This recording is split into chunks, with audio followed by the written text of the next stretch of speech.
Belezinha, galera, já estamos ao vivo no YouTube. Zé Pinga, manda bala aí, se apresenta. Então, beleza. Beleza.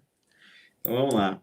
Meu nome é José Luiz, né? Meu apelido no paraquedismo, tanto na faculdade, né? Desde a faculdade até hoje, no paraquedismo é Zé Pinga.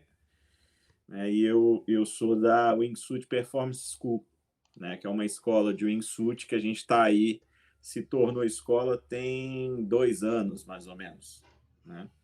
Eu tenho 47 anos, tenho aproximadamente mais de 1.700 saltos, estou chegando aos 1.800, né? Sou instrutor BBF, AFF e coach de wingsuit, né?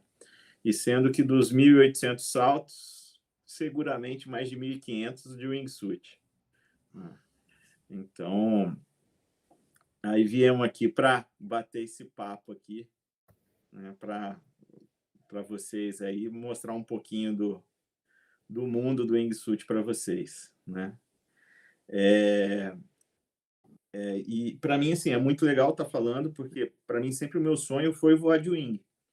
Então, se eu me atrevi a sair de um avião, pela porta do avião, eu vou falar para vocês que no início eu nem sabia o que estava acontecendo, nem sabia. Foi assim, levado por um amigo, e depois o wingsuit entrou e foi o sonho que eu persegui, né? E o voo de wingsuit, para quem fica vendo os vídeos e tudo mais, né? Ele vem evoluindo, principalmente ao longo dos últimos 10 anos, muito. Então, ele queria até mostrar para vocês aqui que eu tenho a oportunidade, um amigo meu lá de Salvador, ele meio que assim, ele deixou uma asa comigo, que é uma relíquia, né? Eu falei, cara, não sei nem que preço que eu posso te pagar isso, né? Mas está aqui comigo. Não tive coragem de saltar ainda, mas para vocês verem a evolução da asa. Deixa eu mostrar para vocês aqui, que é a primeira, pelo menos a mais famosa. Show, Zé. Enquanto você pega a asa aí, deixa eu só dar uma Tá informação aqui, que, na verdade, um dos nossos convidados, o Wesley, infelizmente não vai conseguir participar agora. Ele teve um filho recém-nascido e ele parece estar meio enrolado lá com a criança. Então, ele pediu muitas desculpas, mas não sei se ele vai conseguir vir, tá? A gente tem um roteiro bem legal para hoje, então estamos com o mestre Zé Pinga aí para falar um pouco. Zé, mostra essa relíquia aí para gente. Vamos ver então, o que é olha isso. só. Isso aqui é uma Birdman. Então, essa aqui foi a primeira wingsuit comercial do mundo, tá? A ser vendida em larga escala. Nossa, parece uma asa de câmera, né? Parece uma asa de câmera. O que era na realidade, né? No início, o wingsuit não era nada mais, nada menos do que um macacão com asas. Lembrando muito uma asa de câmera, tá? E nesses 10 anos evoluiu para isso aqui. Essa aqui é uma Freak 3. Né? Vários de vocês já me viram nela aí, quem acompanha, quem está na área direto, que é uma asa de vestir. Então não existe mais macacão. O macacão ele está interno na asa. É difícil mostrar para vocês porque ele é muito grande, então acaba ocupando muito espaço aí para vocês. E com isso, né, com essa evolução toda, o tempo de voo aumentou para caramba. Zé, posso fazer uma pergunta?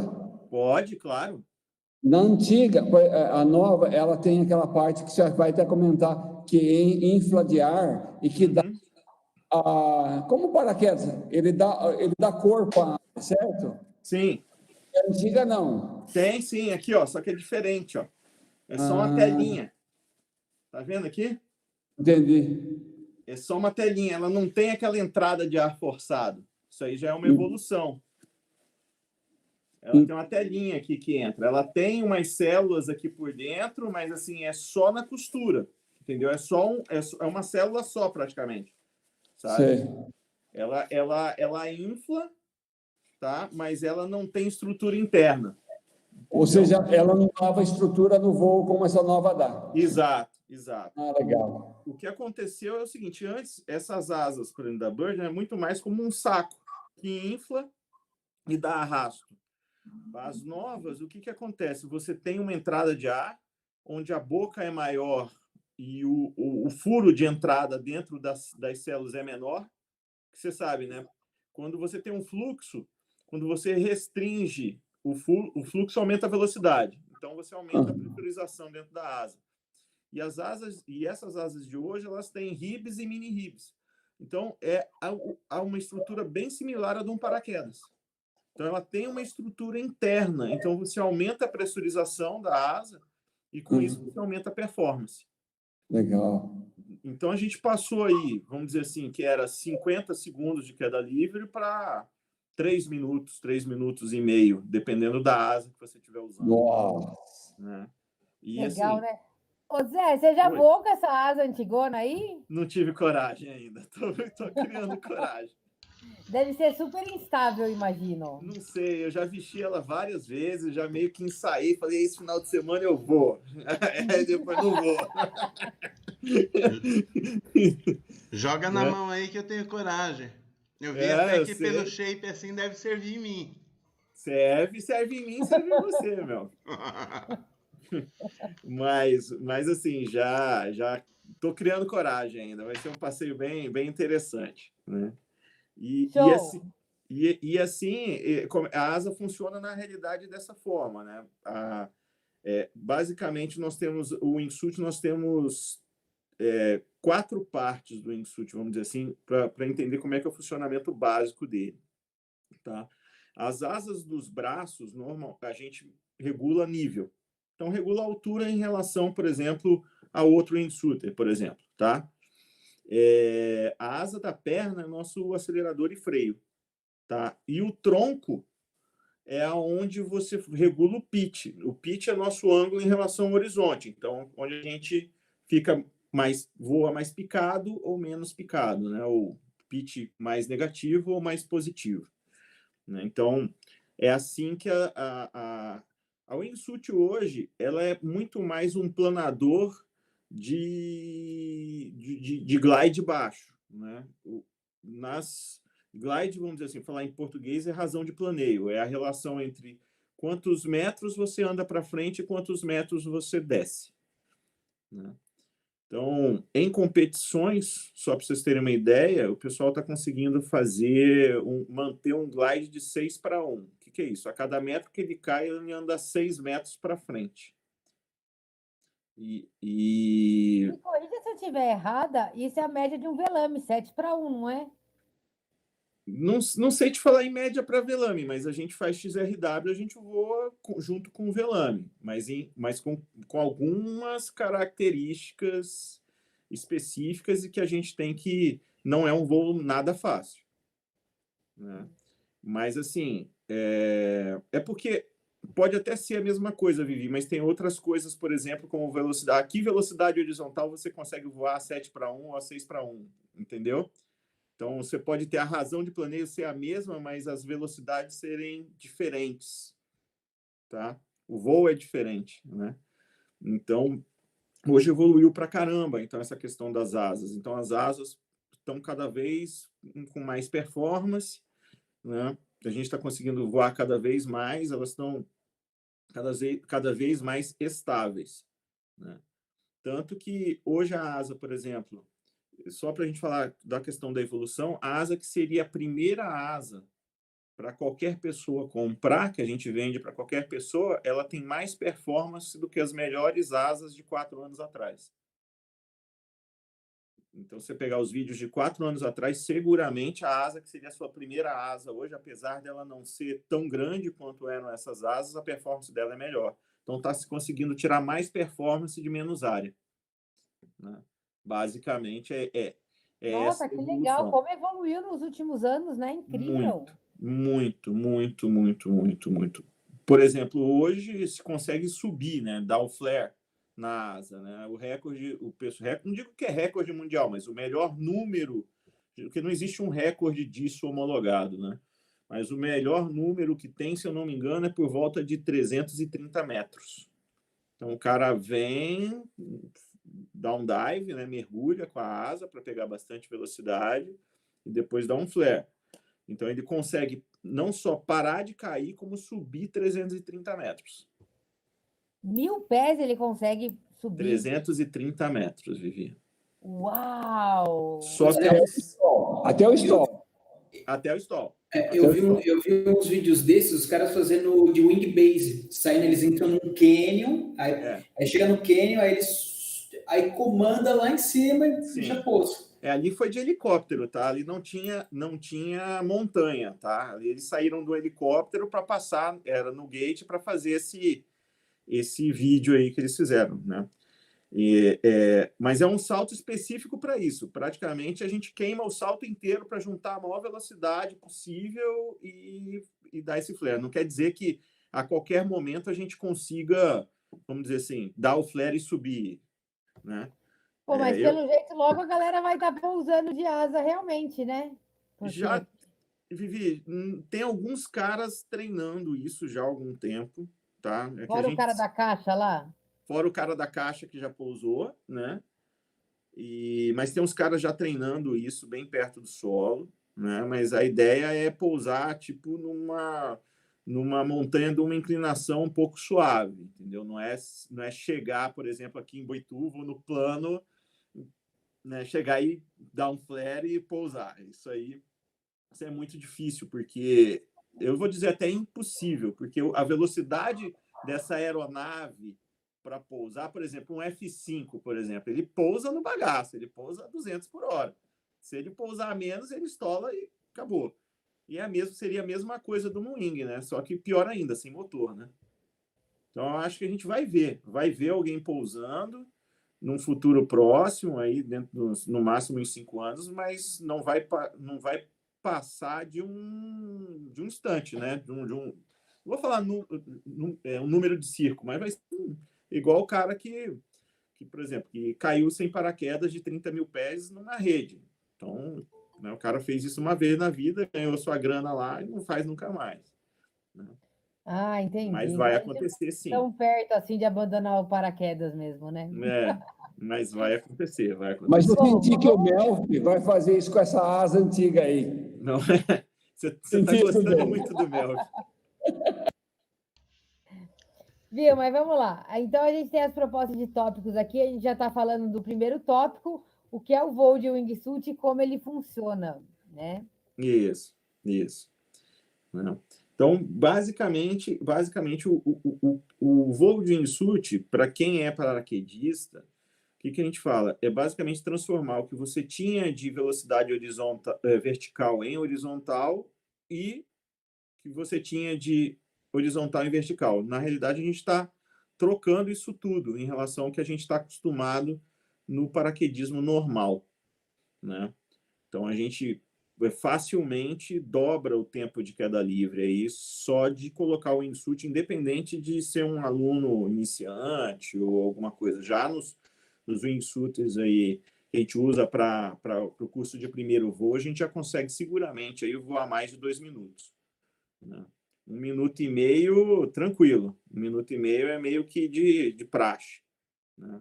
2 minutos sem problema nenhum. Mais do que isso, aí você começa a fazer bastante força e aí começa a desgastar um pouco. Né? O salto, para a gente ficar muito tempo, desgasta muito. Eu ia te perguntar exatamente isso, Zé. Quando a gente treina, por exemplo, queda livre em túnel de vento, que a gente faz entradinhas aí de entre 1 minuto e meio, 2 minutos e meio, você sai meio esbagaçado de lá depois de uma série de entradas, né? E no wingsuit, se você fizer vários saltinhos aí, essa média aí de 2, 3 minutos, você vai sair esbagaçado também no fim do dia, né? O que acontece assim, você tem um tempo, tipo, se você voar descompromissado com o tempo, você vai voar aí 1 minuto, 2 minutos, sem fazer força, é mais jeito do que força. Mas se você quiser botar performance, né, quiser ficar muito mais tempo, aí se assemelha ao seguinte, imagina você pegar 4 latas de tinta, botar no chão e ficar apoiado seu corpo, sem mexer seu corpo, só pelas mãos e pelas pontas dos pés. Entendeu? Você tem que ficar com o seu corpo fora do chão. É mais ou menos essa força que a gente tem que fazer para ficar mais tempo lá em cima. Então, a gente tem até uma brincadeira, para quem gosta de... E é por isso o nome da escola também, né? Porque eu gosto de voo de performance. é que se você fez um salto de performance e você pousou e está sem ar e está sem fôlego, se você ainda está com ar e ainda está com fôlego, alguma coisa você fez de errado, porque é muito desgastante. É muito desgastante mesmo, tanto para voar rápido, né? Porque assim, vamos falar de competição, por volta aí de 398, última vez que eu dei uma olhada era 398 o recorde mundial de velocidade horizontal, tá? De distância era mais ou menos 6 quilômetros, tá? Que tem algumas regras, né, associadas a isso, e de tempo 1 minuto e 6 segundos. É porque para campeonato só vale um gate, que é de 9.000 pés até 6.000 pés. Vale o que está dentro dessas duas alturas. É aí que você é medido, né? Aí que rola a competição de performance, né? Que a gente vai falar depois de todas as competições que tem.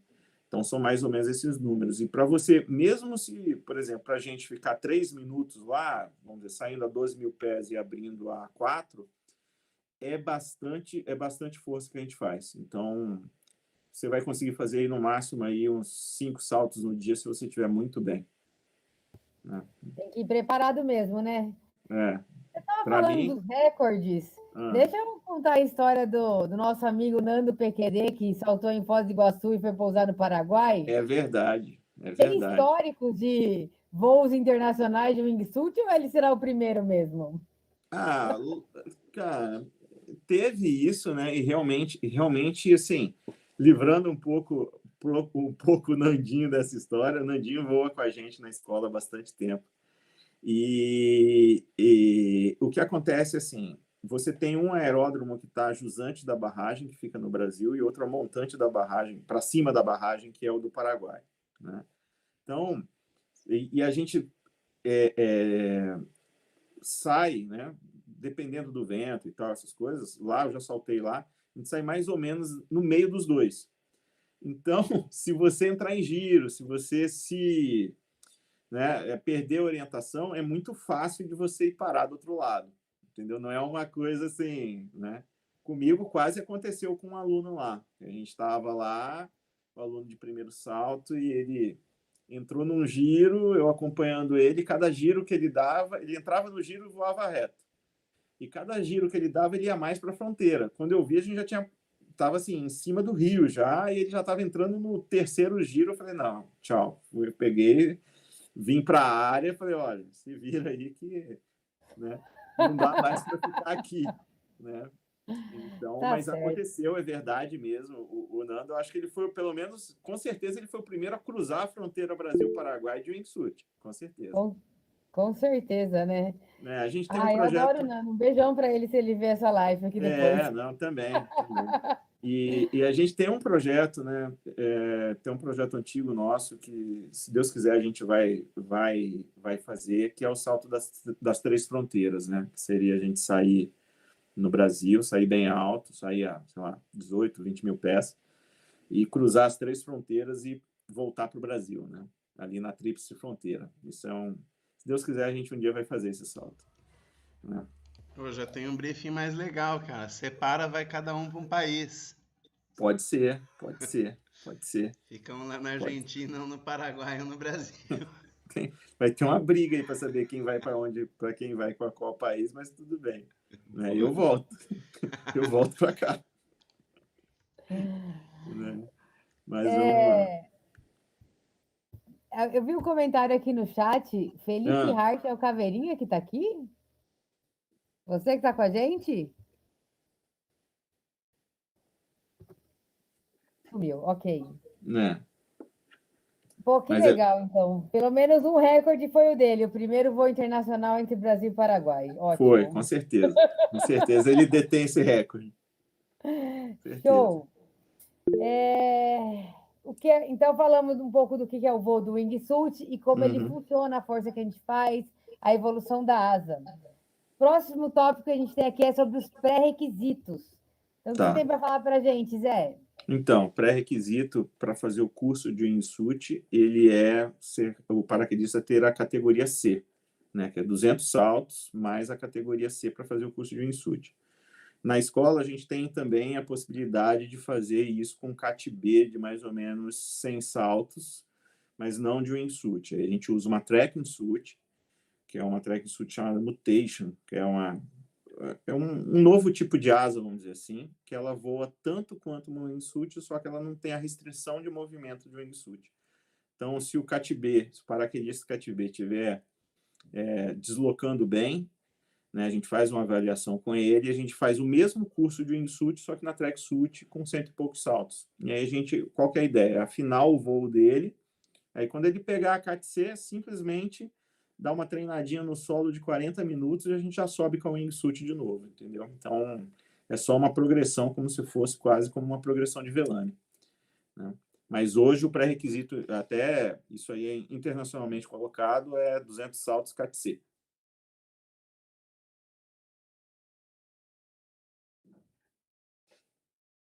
Desculpa, estou respondendo aqui o Rafão. Rafão, nosso próximo tópico vai ser sobre isso, tá? A gente vai falar sobre a progressão de CAT-A até CAT-C. O que você colocaria como pré-requisito mais importante, assim, a habilidade da pessoa realmente deslocar, ou só um voo sólido de barriga, ou uma pessoa com maior consciência situacional? O que você acha que é um pré-requisito essencial? A pergunta é boa, porque eu não sei deslocar. Entendeu? Então, se você tirar a asa de mim, eu não sei. Eu já tentei, já fiz uns 4 ou 5 desloques. Eu sou um cara que realmente eu preciso treinar isso, porque eu não sei, não consigo, entendeu? Mas, assim, o desloque ajuda muito, tá? Isso é verdade, tá? O desloque ajuda muito, porque é a noção de voar junto, de ter a projeção do corpo para frente, de ter a consciência de pitch, de que ângulo que você está voando. Então, realmente o desloque. Mas, assim, eu acho que dessas tudo que você falou, o que eu tenho visto é que o pessoal que desloca tem mais facilidade do que o pessoal que não desloca, tá? Então, tanto que é isso que a gente cobra no curso de tracksuit para poder botar o cara. Porque, basicamente, o cara que não desloca, ele não tem ainda aquela consciência de voo ainda, de ter o movimento para frente, né? Ou desloque ou track jump também. Pode ser track jump também. Se o cara tiver um track sólido. Viu? Se você não desloca, como é que você acompanha o aluno na track jump? No track jump? Se você não desloca, como é que você acompanha o aluno no track jump? No tracksuit, eu vou de wingsuit. Ah, outro nível, hein, Zé? Eu vou de wingsuit. Pô, de wingsuit eu faço quase tudo, mas, né, ele vai de tracksuit e eu vou de wingsuit. Né? Pô, no próximo FF que a gente fizer, vou pedir para você pôr a asa, então. Como é que é? No próximo FF que a gente fizer junto, vou pedir para você pôr a asa. Não, mas FF não desloca. Como é que eu vou fazer? É só se eu ficar carvando em volta. Aí, beleza, vamos embora. Então, posso fazer uma... É porque a Vivi falou assim, o que seriam, né, as coisas mais importantes a se considerar. Uhum. E aí a gente fala que o mais importante no paraquedismo é comandar. E a gente tem a instabilidade de comandar, você me corrija se eu estiver errada, do wingsuit. Uhum. Então, não seria melhor eu ter uma pessoa que tem uma noção ali de posição do corpo na hora de acionar? Eu não sei o que é que gera esse problema, não sei, vou chamar de problema. Uhum. E talvez, mais do que ele deslocar, seria comandar com segurança, não sei. Comandar sempre é importante. Eu acho que a questão aí é o seguinte, porque o procedimento de comando no wingsuit, ele é diferente do procedimento do comando no paraquedismo normal, tá? Justamente porque você tem muito mais velocidade horizontal do que você vai ter sem o wingsuit, e principalmente é o seguinte, você imagina que a sua área com o wing ela é bem maior, e você vai formar uma bolha de arrasto atrás de você, tá? Então, o procedimento do wingsuit, o que ele visa? Tem várias formas, tem vários métodos, tá?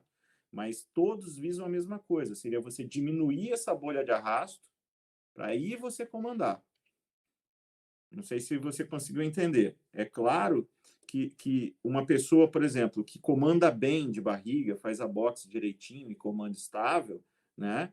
É bom nisso. Da mesma forma, você tem que fazer o comando, tem que comandar estável, seja de wingsuit, de tracksuit, seja do que for, tá? Mas essa noção de você estar deslocando para frente, se você não tem ela, a escala do que você vai passar do grau de informação é muito grande. Então, já aconteceu comigo em algumas vezes, por exemplo, da pessoa ser abarrotada de tanta informação, de pousar e praticamente não se lembrar de nada do que aconteceu, entendeu?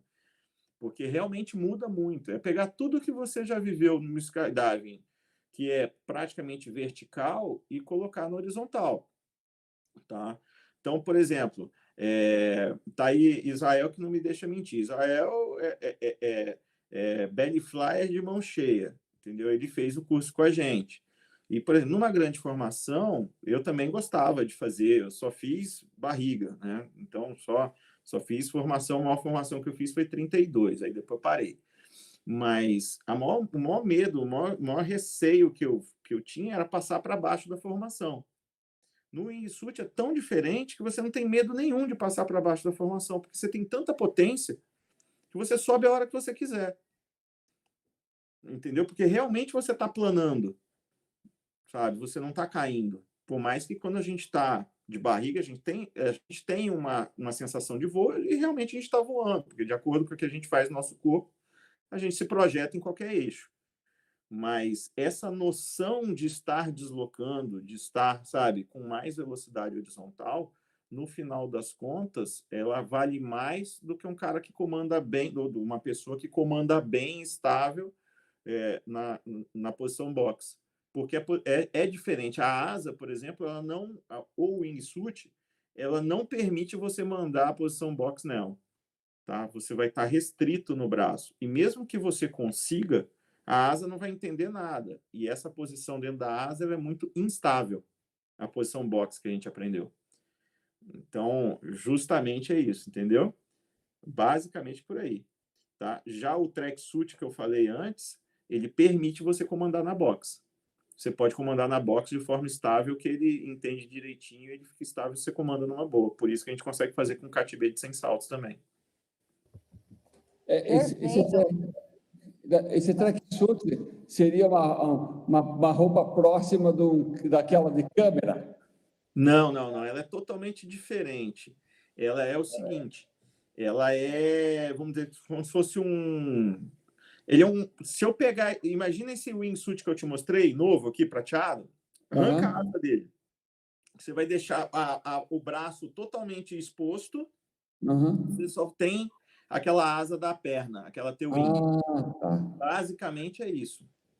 Eu vi uns modelos que tem umas células que infla a manga, fica uma manga grandona, né? Tem alguns recursos, mas não tem a asa propriamente. Esses são mais antigos, Vivi. Esses que inflavam, porque assim, a evolução do tracksuit, só voltando lá, ele tinha pouca performance, porque teu corpo, vamos dizer que aqui é a manga do braço, tá? Ou a perna, uma das pernas do tracksuit. O teu corpo estava dentro da célula. Então, aquilo ficava batendo, não tinha onde você se apoiar, não tinha pressurização, e seu corpo mesmo atrapalhava ali dentro. Aí isso foi evoluindo, eles foram enrijecendo essa estrutura, botando mini ribs e tal, não sei o que ali dentro, mas teu corpo ainda estava lá dentro. Qual foi a grande sacada? Foi pegar o teu corpo e botar entre as células. Então, foi o quê? Fazer uma construção igual do wingsuit, só que é um tracksuit. Então, entendeu? Então, hoje, os tracksuits modernos, você está entre as células. Então, as células pressurizam e você tem então você tem performance e tem onde apoiar o corpo. Então, ficou mais fácil de voar e com muito mais performance. Olha que legal. Foi isso que aconteceu. Pelo jeito, já tem um cliente novo aqui, Nóbrega, tá amarradão. Eu já dei várias cantadas nele lá, várias. Pelo jeito, tá dando certo. Finalmente, tá dando certo. Né? Bom, então vamos para o nosso terceiro tópico de hoje. Vamos falar exatamente qual a progressão a fazer de CAT A até CAT C. Né? Já falamos um pouco do track, fala um pouco mais de como é a progressão. Tá. O que eu vejo assim, é bem importante da gente sempre lembrar de curtir o passeio, de você sair de Catiá até chegar a Catecê do Salto, por mais que isso no início pareça muito, tá? Então, eu faço uma analogia com basquete, por exemplo. Quem fez aula de basquete, você não chega lá enterrando na primeira aula, entendeu? Então, você primeiro tem que aprender a arremessar a bola, aprender um monte de... Você tem que aprender a base.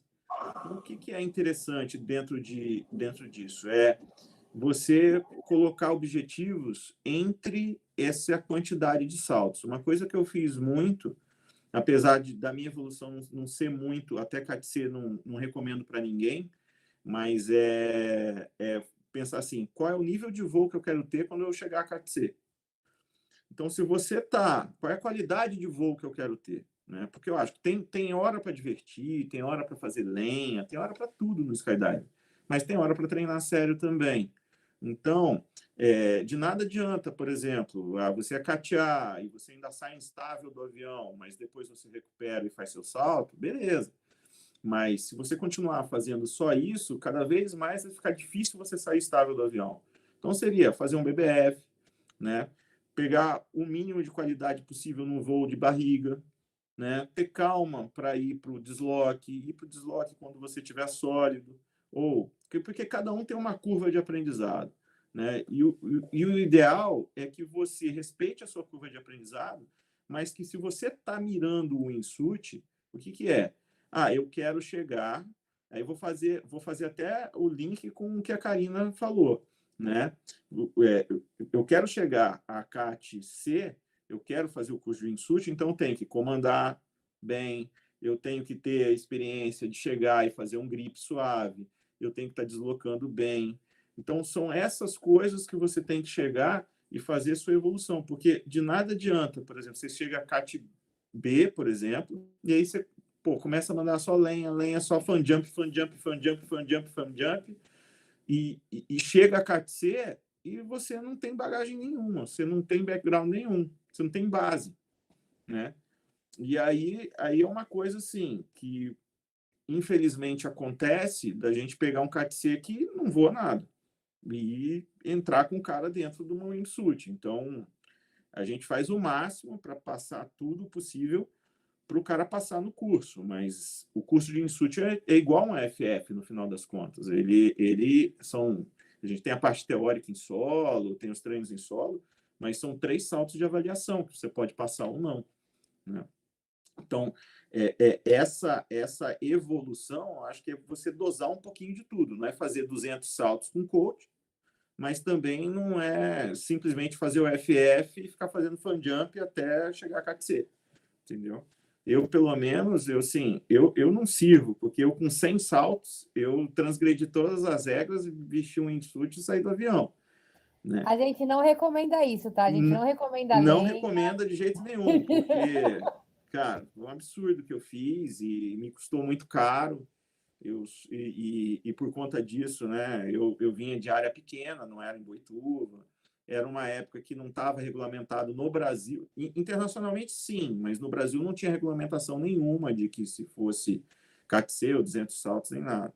Mas, de qualquer forma, só me fez... Esse atalho só me fez juntar maus hábitos. E eu demorei muitos saltos de coach, gastei muito dinheiro com coach para tirar vícios que eu juntei nesses saltos, porque eu não tinha ninguém que queria saltar comigo, saltava sozinho, achava que eu nasci para o negócio e só juntei maus hábitos. E esses alguns deles, mesmo depois de 1.500 saltos, eles me perseguem ainda. Eu olho meu vídeo e falo, puta, ainda estou fazendo isso. Quer dizer, então, é essa história. A progressão seria você ter um alvo, se o alvo é o wingsuit, se o sonho é o wingsuit, é mirar ele e perseguir ele, né? Treinando, se divertindo, né?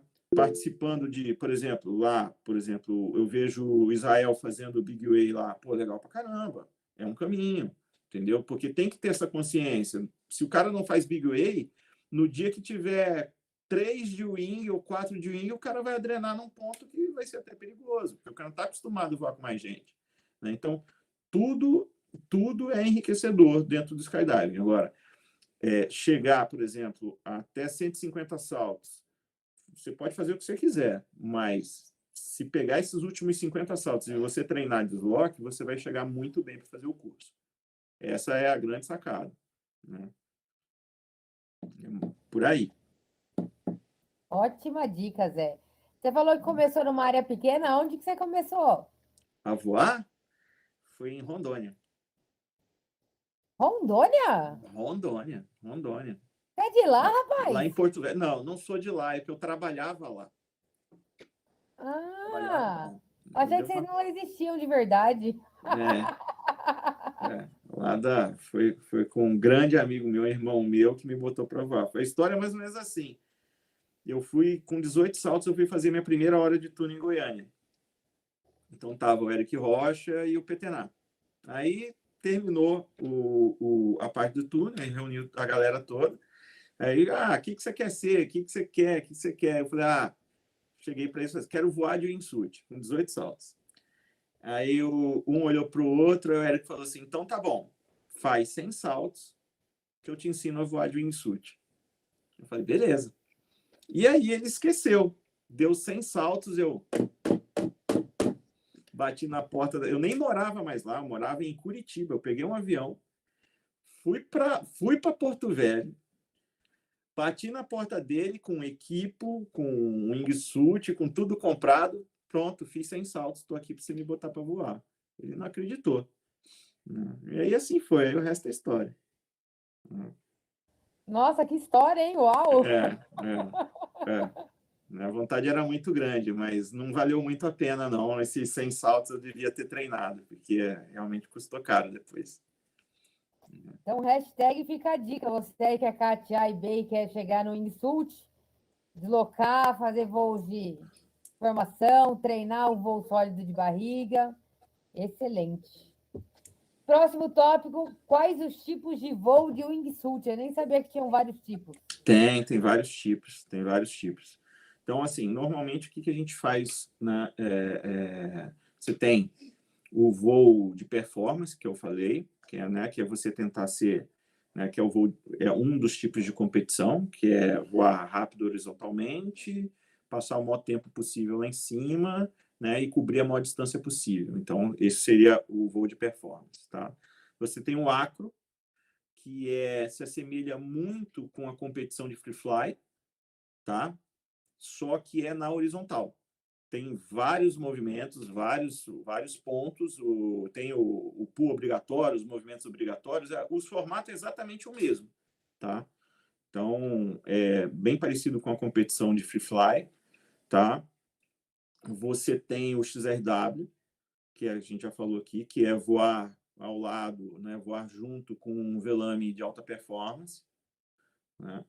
Então, basicamente, são esses... E tem o Big Wave também. Tem o Big Wave, que é mais recorde, né? Recorde de grandes formações, né? Então, são esses os tipos de voo, né? Cada voo com a sua característica específica. Eu pensei que o voo era com twist ou sem twist, só isso, cara. Não, twist é uma coisa inerente do paraquedismo, mas o twist no wingsuit ele está muito ligado a um mau procedimento de comando, né? Justamente por conta dessa bolha de arrasto que a gente cria. O Zé me ensinou direitinho e eu não tive twist não, o Melf. Então, Não, tô só provocando. Tá aí. E o rodeio? O rodeio não é uma modalidade também? Rodeio é lenha. Né? Conforme falado anteriormente, a gente não indica a realização de lenha, tá bom, galera? Ô Zé, Oi. No caso que ele falou do twist aí, você tem que ter um velame meio específico para o wing ou não? Depende, vamos dizer assim, eu tenho, tá? Por quê? Porque a maior quantidade, tipo assim, eu só faço salto de wingsuit. Então, se você só faz salto de wingsuit, é indicado que você tenha seu equipamento inteiro mais apropriado para o wingsuit, né? O que a gente fala é o seguinte, o que é um velame dócil, tá? E com wing load superior a 1.3. Tá? Eu tenho uma própria... Na minha escola, a gente usa uma regra bem simples, tá? Nada inferior a um 150 dócil. Então, um Pulse 150, um Sapphire 150, um Sabre 150, o que for 150. Tá? Se você for para um Crossfire, por exemplo, já não é muito legal, entendeu? Você aumenta, porque assim, quanto maior a performance, seja do Velame ou do Wingsuit, menor é a possibilidade de perdão, de você estar com a posição errada, dele abrechado, mesmo que você esteja torcido, entendeu? Então, a gente não indica um velame dócil até 150 pés de tamanho. Como você falou a wing load inferior a 1.3? Superior. Nada inferior a 1.3. Ao contrário, né? Hã? Inferior é mais agressivo. Inferior, desculpa, isso. Porque aumentando o tamanho do velame, no meu caso, o meu é um Sapphire 3, 169. Tranquilo. Entendeu? Tranquilo. E a minha carga LAR é 1.16, Tá ótimo. 1.16, entendeu? Tá ótimo. Legal. Né? Basicamente, assim, o Melfi fez uma brincadeira, mas é muito, muito boa, porque erroneamente muita gente associa o wingsuit a twist. Né? E isso não é verdadeiro, tá? O que acontece? Normalmente, por exemplo, quando a gente está no paraquedismo normal, quando a gente tem um twist, né? Qual é a primeira coisa que a gente faz? A gente pega e culpa o dobrador, quando não é a gente que dobra. Isso é verdade. Eu nunca vi, ou pelo menos vocês me digam se eu estou errado, alguém, vamos dizer aqui, nós estamos em 24 pessoas, de todo mundo que está aqui que é paraquedista, depois de um twist, quantos de vocês pediram o vídeo do seu procedimento de comando para ver como é que vocês comandaram paraquedas? Ninguém. Entendeu? Então, o que acontece? Tanto no paraquedismo normal como no wing, a maior parte dos twists que a gente tem, a gente chama de body twists. É o nosso corpo que aplica o giro nas linhas, e não o velame que faz isso. Tá? Então, no wing, como a gente tem uma área maior e aquela asa ela é, aerodinamicamente falando, tem muita performance, né? Qualquer movimento que a gente fizer na hora que o velame está configurando, qualquer movimento errado, ele vai ser traduzido em voo, por mais que você esteja fechado. Posso fazer um comentário que eu acho que é bacana para todo mundo? Com cabeça, ele me orientou a fazer um macacão com boots. E toda vez que eu comandava, me dava twist. Eu falei, cabeça, né? Inclusive, tive um twist recentemente, porque foi minha postura. Aí que eu fui entender. Se eu não fechar minha perna, eu acho que eu sou meio tortinho, se eu não fechar minha perna na hora do comando, eu tenho twist. Entendeu? E o boots, ele é uma área que faz gerar. Então, por isso que eu estou fazendo analogia com a asa. Porque você deve ter, na hora do comando, se você não fechar, você deve estar com a perna assimétrica. Isso. Então, você está girando. Mesmo que seja lentamente, mas você está girando, entendeu? Então, que pode estar com... E quando você fecha, você encosta uma perna na outra, fica simétrico. Você tira isso, você tira o momento de giro, né? Na realidade, é a assimetria. O que dá o giro, por exemplo, você vai fazer uma curva de perna, você deixa uma assimétrica da outra no vento, não é isso? Sim. Então, quando você fecha, você está dando simetria às suas pernas. É muito mais simetria do que um posicionamento. Então, você deve estar com a perna, quando você está comandando sem fechar a perna, uma perna numa posição diferente da outra. Sem perceber. Porque todos nós somos assimétricos, né? Sim. Então, é isso que a gente tenta... Por exemplo, quando você já deve ter visto dando curso lá, eu boto o pessoal para suar no tatame, de tanto fazer exercício. Mas essa hora, além de isso aí, para querer criar a memória motora no aluno, é a hora mais importante que eu tenho para tentar sacar como é que ele vai voar, se ele tem alguma simetria de ombro, alguma simetria de perna. Nisso eu já peguei gente que tinha caído de moto, tinha quebrado a clavícula e não tinha colado direito, e tinha um ombro mais baixo que o outro, e N coisas a gente já pegou nessa hora. Então, na realidade, na hora do comando, a gente tem que estar o mais simétrico possível, independente se está de wing, se está do que for. No caso do wing, você não consegue fechar a perna, certo? Consegue. Opa. Consegue? Sim. Dá para fechar a perna para comandar? Porque sim, você fecha a perna para comandar. Você está próximo do stall, né? Não, porque você, por exemplo, você precisa de um pouco de velocidade horizontal para garantir uma abertura eixada. Você não estola a asa. Ah, tá. Justamente, se você chegar, por exemplo, e aí são as coisas que são mal compreendidas do wing. Por exemplo, se você vem voando e estola a asa, você não vai estolar simétrico, você vai cair ou para um lado ou para o outro. Então, se você estolar a asa e cair para um lado, o que vai acontecer? Twist. Legal. Entendeu? Porque você caiu para aquele lado. Então, quer dizer, você não pode deixar a asa cair para comandar. Você tem que comandar com uma velocidade horizontal para você comandar estável. Mas tem que ser uma velocidade tal que a sua bolha de arrasto seja mínima, né? E que você consiga comandar estável. Entendeu? Desculpe estar interrompendo, mas... Tranquilo. Por exemplo, eu estou aqui voando, certo? Uhum. Se eu cabrar, eu vou estolar, certo? Eu tenho que ficar levemente picado, certo? Não, você vai cabrar para você diminuir a sua velocidade total. Você cabra. Na hora que você... Pode botar essa mão para cima aí, vai. Continua cabrando. Na hora que você chegar nessa posição aí, você comanda. Então eu não posso parar de andar, eu tenho que cabrar como se fosse um flare. Exato. Tá, legal. Entendeu? Nesse momento, porque a gente tem um procedimento que é a mudança de pitch e freio, que te dá justamente isso, te coloca na posição e na velocidade boa para você poder comandar. O que acontece? A dificuldade do wing é que a gente não tem relógio, né, ali na frente. Então, o que a gente tem de auxílio, de referência? Um é o horizonte e o outro é o barulho do vento no capacete. Então, isso é uma coisa que a gente tem que criar esse feeling com o tempo.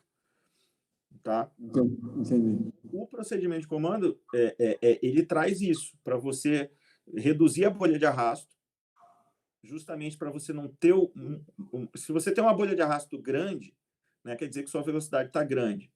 E aí você vai configurar boa parte do teu velame principal dentro de um meio altamente turbulento. Então, isso aí pode vir a gerar um twist, entendeu? Se você não frear, tá? Então, e se você não frear também, qualquer assimetria sua na hora do comando, ela vai se transformar num twist também. Então, o procedimento de comando, o que é? É para te dar simetria e para você botar na velocidade correta para você poder comandar. Entendi. Entendeu? Basicamente é isso. Deixa eu perguntar uma coisa, já que a gente está falando de velame. O pilotinho de vocês é normal? Não. É igual ao nosso? Não, pode ser usado igual, tá? Mas assim, aí já vai assim, se você só vai voar ou a maior parte dos seus saltos vai ser de wingsuit, começa a ficar interessante a você adaptar o teu equipamento pro wingsuit. Então, o que é isso? Por exemplo, não quero comprar velame, beleza. Mas o que a gente indica? Levar num rigger e fazer o dynamic corner. O que é? Você abrir aquela costura lateral do teu da onde fica seu principal, para que o velame, para que a bolsa do principal não dê aquele tombo para sair de dentro do container, ela simplesmente saia para trás. Não sei se você entendeu, Vivi, tá? Então, isso aí... Mas você corta a lateral da bolsa? Não corta a lateral, não, da bolsa não, do container. Não tem aquela costura do container, não tem onde fica a boque no container? Então, aquela costura lateral da boque ali, que liga a cordura da boque, que fica a boque, com a cordura da lateral do container. Então, você abre aquilo para que o pano da boque faça isso aqui, ó. Ah, o mesmo sistema que é tipo de comando dos AFFs, do estudante de AFF do lado secundário, auxiliar? Acho que sim. Só Mas que assim... é tipo um ripcord que trava a bola. Não é ripcord. É a costura. Em vez de você ter... Em vez de você ter a costura... Se você... Putz, mas aí eu tenho que desmontar meu equipo aqui. Isso. Desmonta aí não vou desmontar meu equipo, não. Ficamos curiosos agora. Onde que você tá falando? Não, Oi? Aqui, ó. Peraí, deixa eu mostrar aqui. Ele tá falando do container, não da box. Mas seria o mesmo aqui, efeito lá do punho secundário do FF. Não, olha aqui. Deixa eu mostrar para vocês aqui, não ó. necessariamente a bolsa. Ó, deixa eu mostrar para vocês aqui, ó. Tá dando para ver aqui? Não, abre ele aí, Zé. Não. Deixa eu te falar. Vários containers, não sei se vocês estão vendo aqui, eles têm a costura até aqui, ó. Lá por dentro. Esse tecido daqui, ele é costurado nesse tecido da lateral até mais ou menos aqui, ó. Para que a bolsa saia por aqui. Porque a gente está caindo na vertical, tá? Como a gente está deslocando muito mais na horizontal, qual que é o ideal? Que a bolsa saia por aqui. Por isso que você faz o Dynamic Corner, que é tirar a costura. Se eu pegar aqui, ó. Ah, tô vendo. Entendeu? Isso que chama Dynamic Corner. Não sabia disso, não. Então, você impede que o... Deixa eu ver aqui se o outro container aqui está mais fácil. Não, também é a mesma coisa. Mas, então, impede que a bolsa dê aquele tombo para sair do container. Entendeu? Então, isso é a primeira coisa. Então, é fazer o Dynamic Corner. O segundo, uma bolsa semi-stoleless. Tá? Ajuda pra caramba na abertura. Que é aquela bolsa, você só tem 3 borrachas. Tá? 3 borrachinhas. Ajuda também. A bolsa... Semi-stoleless. A melhor não seria a de imã, então? Se é para tirar a borracha? De imã, eu já usei a de imã. A de imã, quando o imã tá novo, é muito boa. Mas o imã vai desgastando com o tempo. E aí, com o tempo, você pode ter uma abertura fora de sequência, com uma bolsa de imã. Entendeu? E não tem muito o que você medir, né? Uma coisa que eu faço, que eu peço sempre para o meu dobrador fazer nas minhas bolsas semi-stoleless é o seguinte: quebrou uma borrachinha, troca as 3. Tá? Para eu ter sempre a mesma tensão em todas as borrachas. Tá? Então, essas seriam as 2 primeiras modificações que a gente pode fazer em qualquer container e que não te atrapalham em nenhuma outra dinâmica do paraquedismo. Só vai melhorar as suas aberturas. Então, você vai ter aberturas mais fechadas, não vai dar tombo na bolsa, e você vai ter menos possibilidade da bolsa, quando estiver configurando, jogar para um lado ou para o outro. Que é o que acontece quando a gente tem várias borrachinhas, cada uma de uma idade, cada uma de um jeito. Né? Aí, a outra modificação é usar uma bridle alongada de 8,5 pés, por conta dessa bolha de arrasto, né? E um pilotinho de diâmetro maior. Tá? Então, o pilotinho que eu uso já é um pilotinho específico para o wing, feito pela Skirl, que é a fábrica que eu represento, que ela já vem pilotinho e bridle, né, de 8,5 pés. Né? Então, o pilotinho ele é praticamente um pilotinho de base colapsável, tá? O que a gente usa. Então, feito isso, você já mudou completamente a sua abertura. Já é outra abertura, né? Mesmo, por exemplo, eu tenho nesse equipo que eu mostrei para vocês é um Epicene Pro, que é próprio para o wing, mas no meu outro equipo é um Sabre 2 150. Tá? E eu uso o Sabre 2 150 com todas as asas, independente do tamanho. Só que o meu equipo tem essas modificações. Né? Então, você pode usar, sim, um velame normal para voar de wingsuit. Tá? É claro que, a partir do momento que você faz mais saltos de wingsuit, é mais interessante que você adapte o seu equipamento para o wingsuit. que é muito melhor, né? Não posso nem... Você saltar com velame de wing próprio para wing é muito melhor do que você saltar com sabre 2, com certeza absoluta. Né? Legal. Eu não sabia desse Dynamic Corn aí. A gente tem rigger no Brasil que faz, imagino, né? Não todos fazem. Todos Legal. fazem. É muito simples. Ele só abre a costura e refaz a costura sem costurar um pano no outro. Entendeu? Isso você pode comprar de fábrica. Todos os fabricantes têm. Né? Mas você pode fazer. Por exemplo, o meu outro equipo é um Wings W6 que não tinha e eu mandei fazer aqui perfeito. E não tem diferença nenhuma visual. Você não consegue perceber isso por fora. Entendeu? Não fica feio, não fica nada para fora, não modifica em nada, só melhora. Excelente, muito bom. Só uma pergunta, assim, o W6, ele vai que velame dentro? Um sabre 2, eu comprei para ele, era primeiro velame que eu usei nele foi um Pulse 190. Então ele vai de um Pulse 190 até um sabre 2 150 tranquilo. Ah, legal.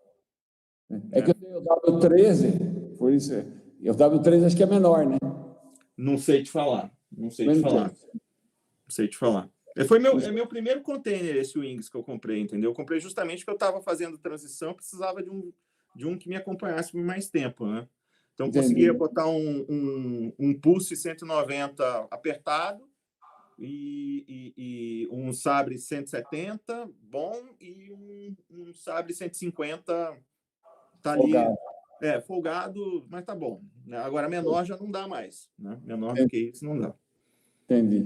Legal. Desculpe. Beleza, galera. Então, a gente já definiu o que é o wingsuit, os pré-requisitos e como é a progressão. Falamos um pouco dos tipos de voo de wingsuit.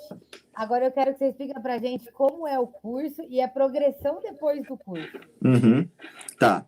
Então, o curso a gente já falou um pouquinho. O curso a gente tem toda a parte teórica de solo, para você entender qual que é o funcionamento, entender a parte de clima, a parte de como é que você faz seu plano de voo.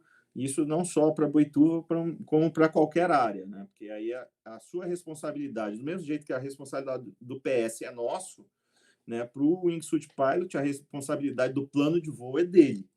Né? Então, é a responsabilidade de não cruzar as linhas de voo dos outros paraquedistas. Né? Então, a gente ensina isso, os conceitos básicos que podem aplicar em qualquer área.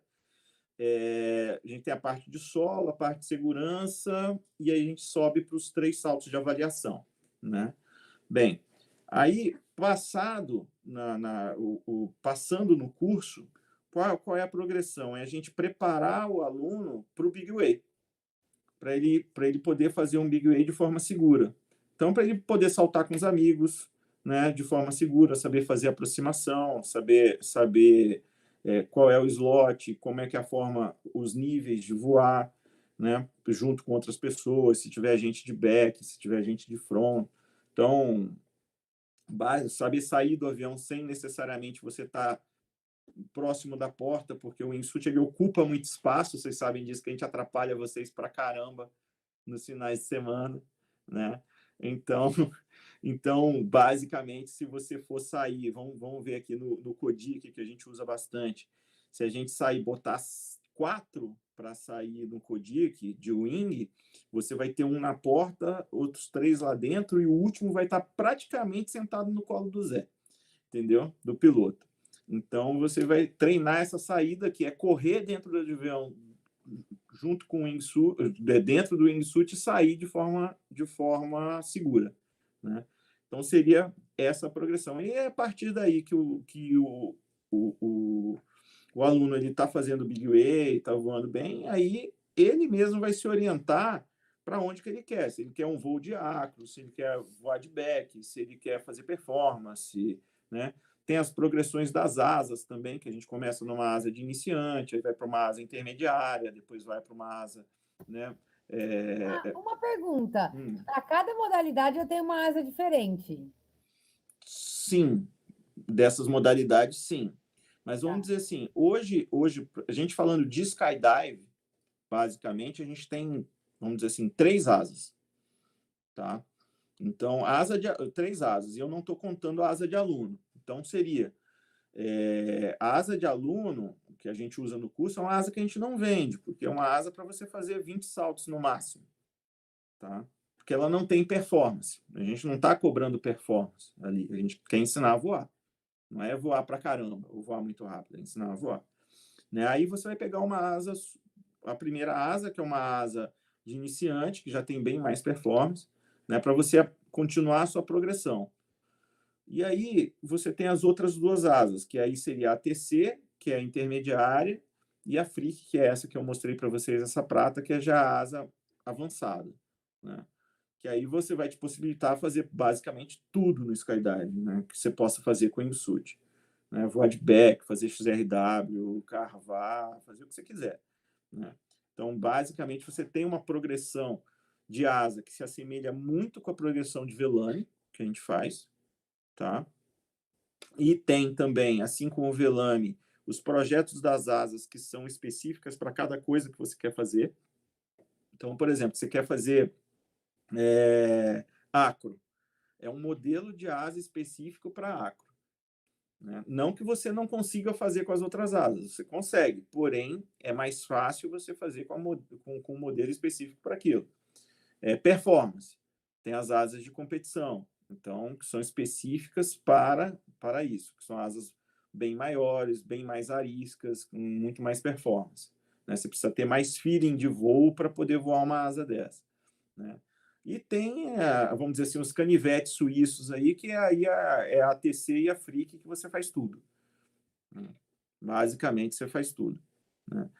Se você olhar lá, Vivi, 90% dos meus saltos eu faço de ATC, que é uma asa que eu consigo acompanhar qualquer um, até um tracksuit, entendeu? Porque o envelope de voo dela é bem amplo. Então, basicamente, é isso. Legal. Então, voltando para o nosso tópico, né? A gente estava falando da progressão depois do curso. Uhum.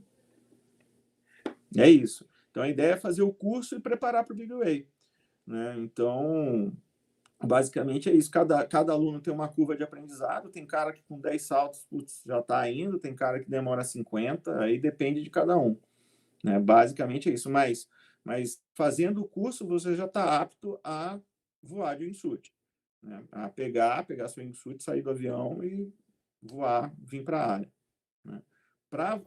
Quantos saltos são o curso? São 3 saltos de avaliação, Vivi. De avaliação. Normalmente, o que acaba acontecendo? O salto é muito simples, tá? O salto é sair do avião de forma correta, voar a linha de voo do avião durante 5 segundos, fazer uma curva de 90 para vir para a área, voar reto, fazer 3 simulações de comando e a 5.000 pés comandar seu paraquedas. Esse é o salto de avaliação, né? Então, se você conseguir fazer esse salto, está aprovado, né? Quais são as duas coisas? Aí tem algumas coisas que modificam de coach para coach ou de escola para escola. Na wingsuit performance, as únicas duas coisas que reprovam é você não conseguir voar em linha reta, que, você precisa ser capaz de sair do ponto A até o ponto B onde você quer chegar. É a primeira coisa. E a outra, aí a Karina já falou, que é comandar de forma correta. Entendeu? Então, são essas duas coisas. Se você conseguiu fazer isso, beleza, está aprovado, né? Porque o curso de primeiro voo é a sua primeira interação com o voo, sua primeira interação com a asa. É muita informação, né? Israel está aí que pode até falar que ele fez o curso. Eu quase vomitei. Para. É verdade, fiquei muito nervoso com ânsia de vômito. Sério? Então... Você me falou isso no dia, eu não sabia. Tô sabendo agora. Zé, eu tava me segurando absurdo dentro daquele avião. Sério mesmo? Tá nervoso assim? No segundo salto eu tava pensando, o que eu tô fazendo aqui? Tá vendo? Mas passou, por isso que eu não faço. Mas passou com louvor, passou no primeiro salto, se eu não me engano. Vale muito a pena, é show demais, meu Deus. Então, né? Mas é tranquilo, né, Israel? O curso, assim, eu digo, o voo e tal, né? Super. E depois do curso de primeiro salto, existe algum curso de evolução ou aí é coach mesmo, one-on-one? Então, lembra muito, na realidade, assim, cada escola tem um jeito. O que a gente faz aqui é bem parecido com o BBF. Bem parecido mesmo. Só que se você pegar o BBF e tirar o que é na vertical e botar no horizontal, é o que a gente faz na escola. O que eu ia perguntar, Zé, que eu sei que tem um monte de nego aí se coçando para perguntar, mas tá com vergonha, é a galerinha que quer fazer wing base, proximity, essas coisas Sim, mais hard. sim, Começa sim. desse curso básico, saltando de avião, e aí depois vai se jogando de objetos, ou... Aí vamos assim, base, ele e o wing base e tudo mais é outro esporte, é um pouco diferente, né? Eu não faço base, mas assim, tenho vários amigos que fazem, né? E inclusive sou muito amigo dos caras que são, pô, mais cascas grossas aí, Lotte, Cricket, um monte de gente, tá? E basicamente assim, para você ir para o wing base, primeiro é recomendável que você faça o curso de paraquedismo, né? Primeira coisa, né? E aí, e que você tenha essa interação com a asa no ambiente de paraquedismo, para depois ir para o curso de base, fazer todo, porque tem toda uma progressão no base, tá? E para aí depois você vai sair de tracksuit, vai sair de two pieces, né? Que é aquele que é a blusa e a calça, o tracksuit mais antigo. Aí você vai sair de one piece, que é um macacão só, né? E aí depois você vai para o wingsuit, para os wingsuits pequenos, e aí vai fazendo a progressão, tá? No ambiente de base, não tem, tipo, isso é o geral, mas cada coach, cada tem seu estilo para colocar, mas basicamente a progressão é essa, né? Para o wing base. Nossa, você já usa um pilotinho grande para o base e um pilotinho grande para o wingsuit, e você tem um extra pilotão assim, tipo uma drag para fazer base de wing? Não, não. Aí é justamente ao contrário. O pilotinho de base ele é grande, depende, muda, por exemplo, o base jump ele tem 3 tamanhos de pilotinho, basicamente. Então, dependendo do salto que ele vai fazer, ele configura o equipamento dele. Por exemplo, você vai saltar de uma antena que você tem pouco tempo de queda para acelerar e ter a velocidade para configurar seu paraquedas, você usa um pilotinho enorme, né? É praticamente uma drag. Agora, no wingsuit, não. No wingsuit, você tem muita velocidade horizontal, então você vai usar um pilotinho menor, né? Você vai usar o pilotinho de 32 polegadas, 40 no máximo. Mas a questão da bridle e tal é a mesma coisa. Excelente, muito bom. Chegamos a 1h10 de reunião, então vamos para o nosso último tópico. Já passa voando, né? Porra. É uma curiosidade, como é que se mede o tamanho do pilotinho? Diâmetro ou perímetro? Diâmetro. Ah, legal. Valeu. Bom, e nosso último tópico de wingsuit hoje, que são sobre as modalidades de competição. Então, explica um pouco para a gente como são as competições. Então, a gente já falou de algumas, né? Então, a gente tem a acro, né? Que se assemelha muito com a competição de free fly. A gente tem a performance, né? Que aí existe um gate, né? De 9.000 pés a 6.000 pés e são feitos 9 saltos. 3 saltos é para ver a sua maior velocidade horizontal, 3 saltos é para fazer o maior tempo e 3 saltos a maior distância. Vence quem for o melhor nas 3. Então, essa é a competição de performance, né?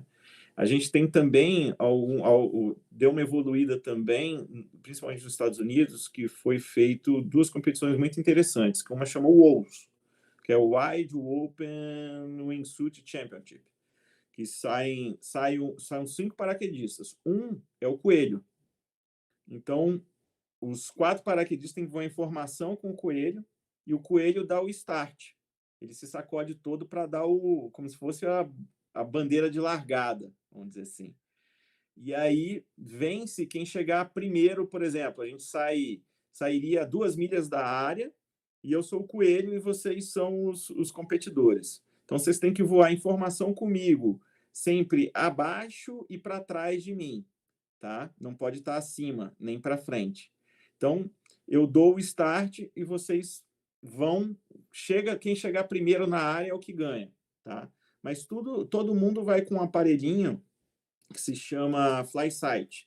Então, por esse aparelho, se consegue ver quem chegou primeiro, quem chegou segundo, quem chegou terceiro, quem chegou em quarto, né? Eu não sei se eu entendi, mas daí envolve navegação? Não, é linha reta mesmo. É como se fosse uma corrida de dragster. Ah, ok. Então, e aí você estipula uma altura mínima para estar com o paraquedas aberto, né? E por exemplo, uma referência no solo, por exemplo, a pista, por exemplo. Entendeu? Então, como o FlySight é um GPS de precisão, você consegue ver quem passou primeiro por essa linha de chegada, vamos dizer assim. E o legal é que o coelho, depois da largada, ele vira juiz e câmera. Mas, ele põe a câmera filmando para trás. Não. É pelo seguinte, como ele está mais alto e ele dá a largada, os outros vão acelerar, correto? Ele vai atrás, vai filmando a galera. Entendi. Não é que a galera vai voar mais rápido, ele vai atrás e normalmente o coelho está com uma asa de mais performance do que o pessoal que está competindo.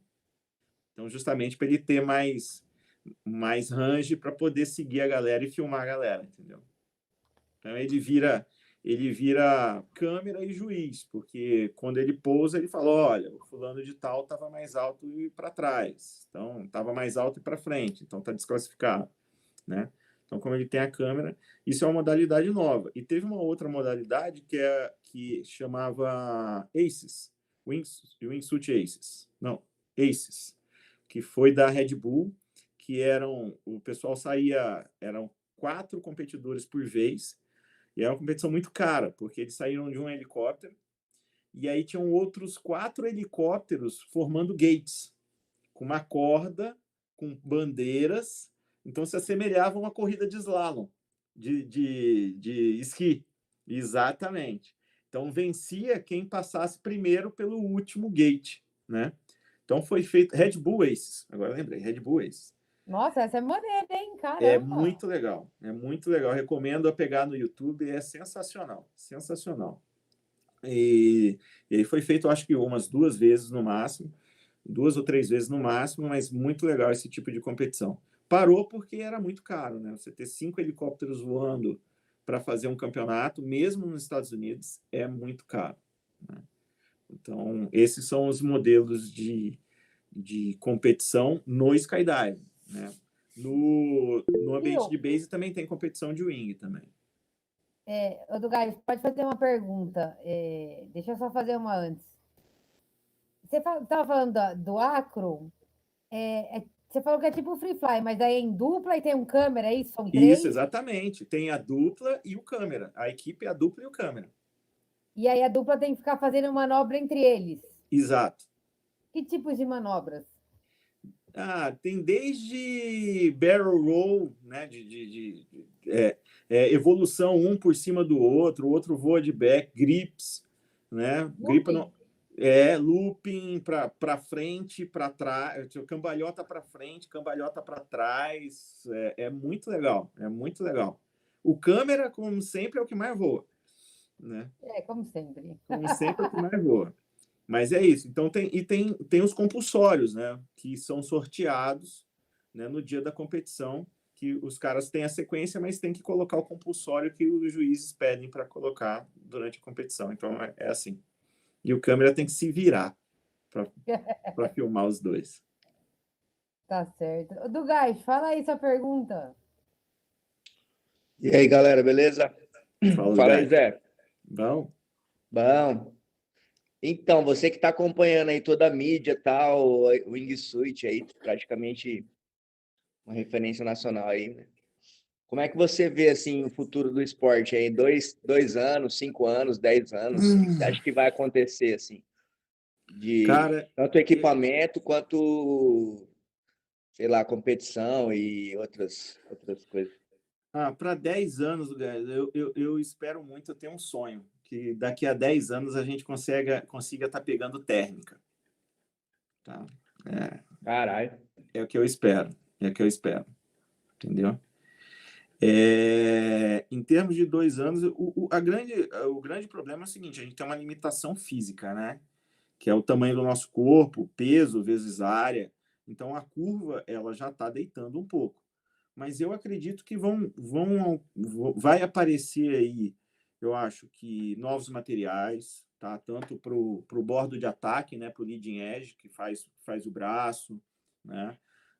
Pode aparecer aí asas, conceitos aí de rígido e semi-rígido também para aumentar a performance.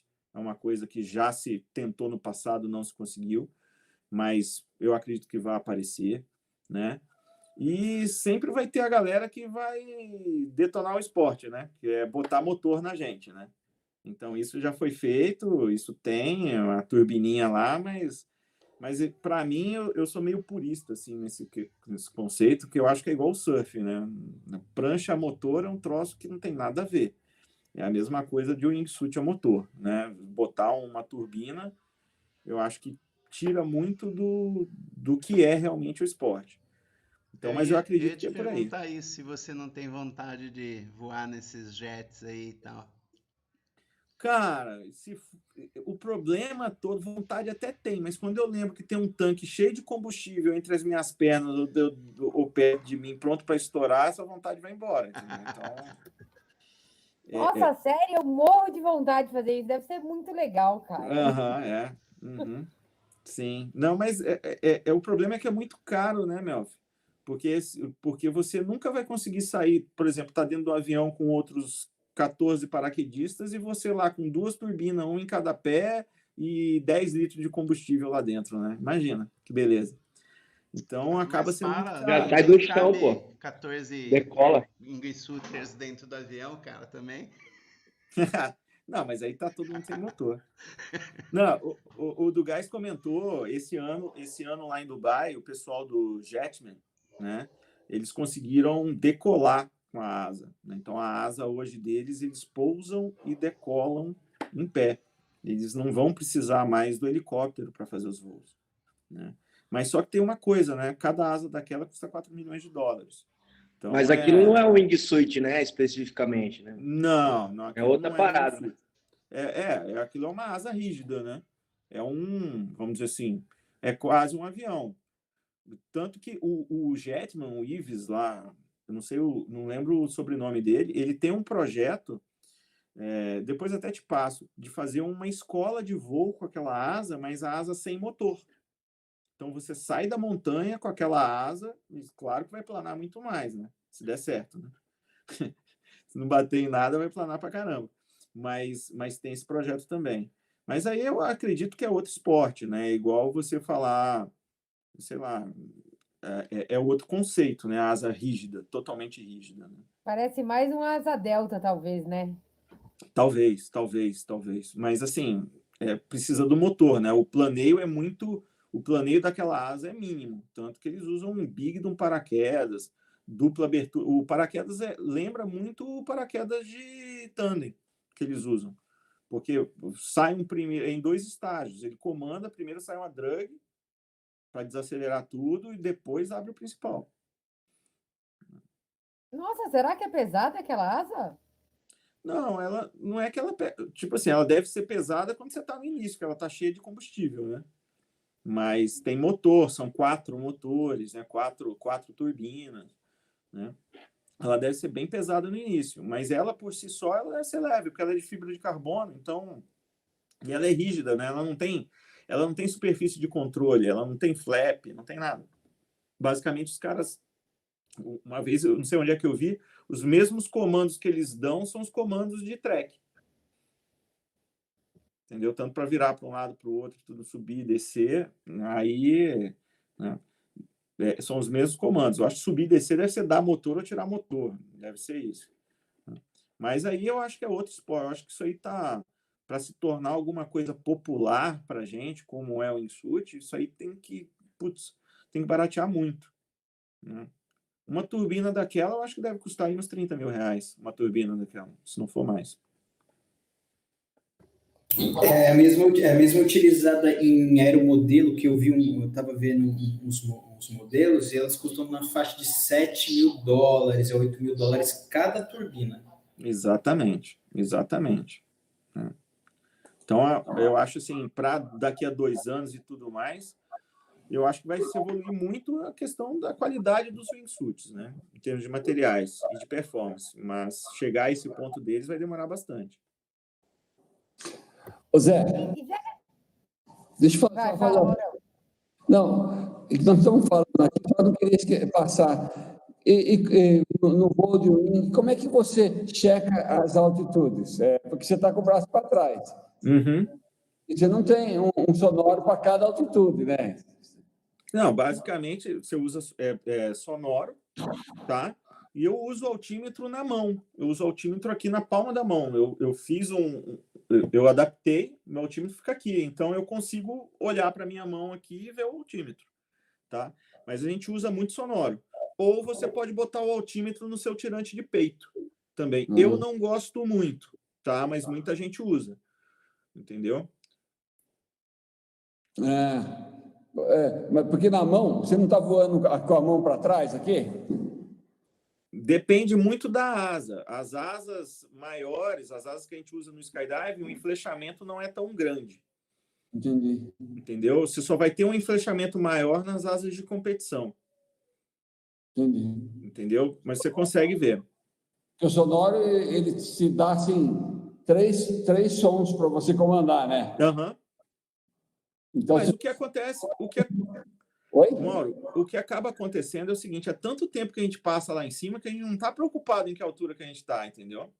Então, basicamente, os meus sonoros, eles começam a apitar a 6.000 pés. E isso aí já tem mais de 2 minutos que eu estou voando, entendeu? Entendi. Então, é muito mais para lembrar a gente, olha, tá na hora de comandar, viu? Entendeu? Comanda. Entendeu? Porque é muito tempo. E uma coisa até engraçada que acontece é que a pessoa acha que o altímetro quebrou.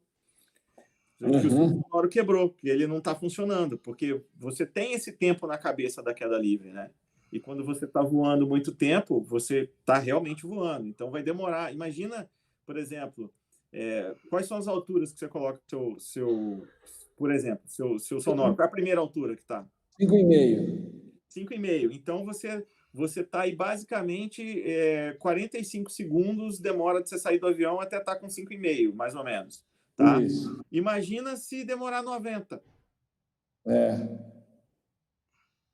Entendeu? Não tem o porquê você... A não ser, por exemplo, em grandes formações que você já combina o way-off a uma determinada altura. Entendeu? Mas é mais para dar o way-off. Então, você fala, ó, a primeira onda vai sair 1.000, a segunda 6, a terceira 5, entendeu? Quando tem bastante gente. Então, basicamente é isso. Não tem uma necessidade muito grande de você...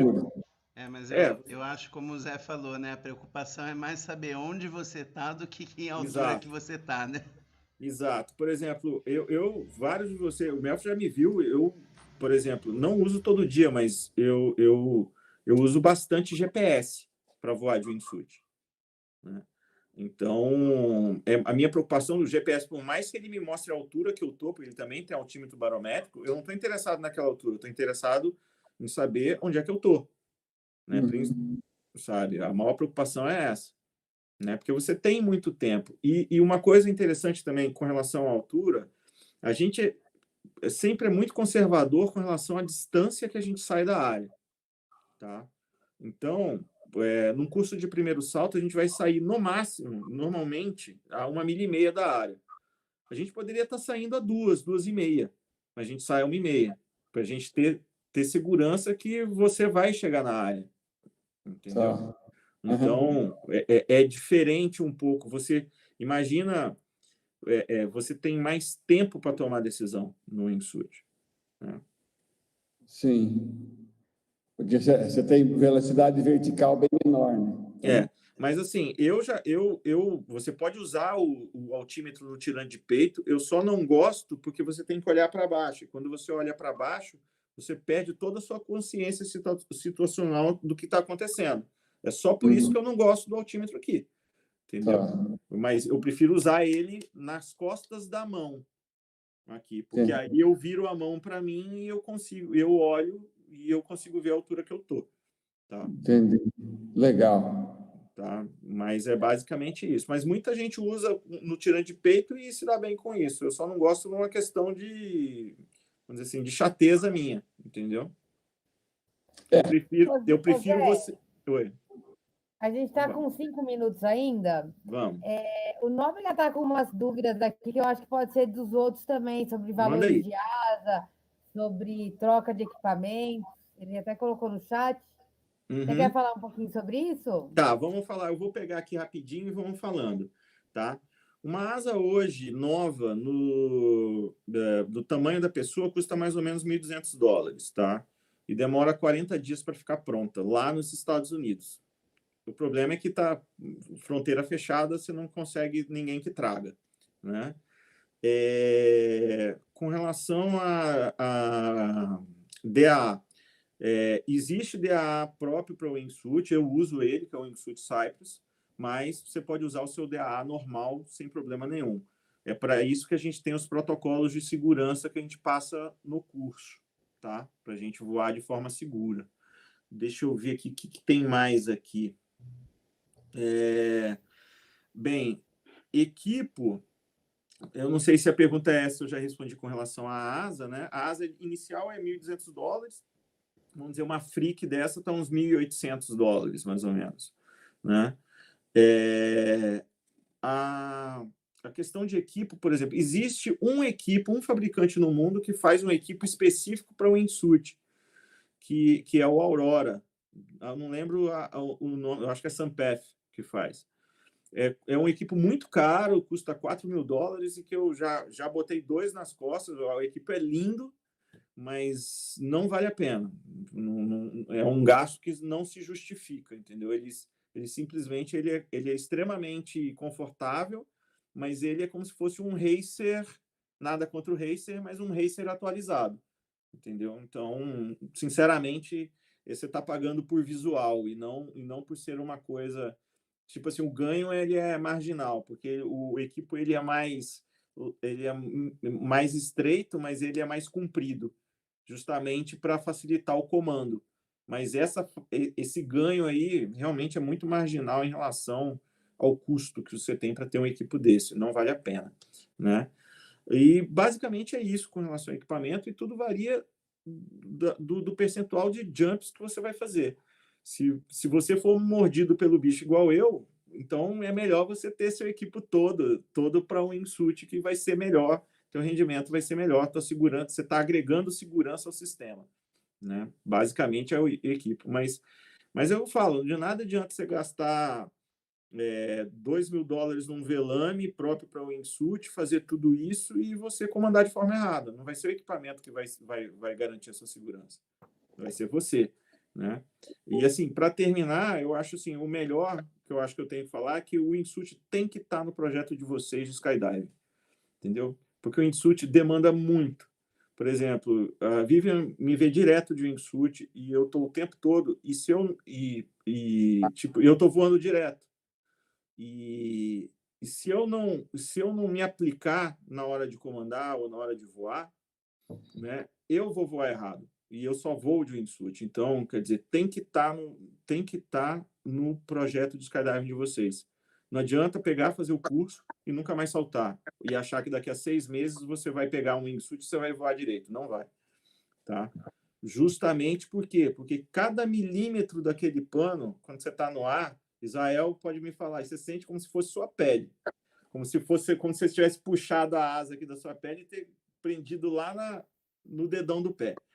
Então, isso demanda muito finesse de movimento.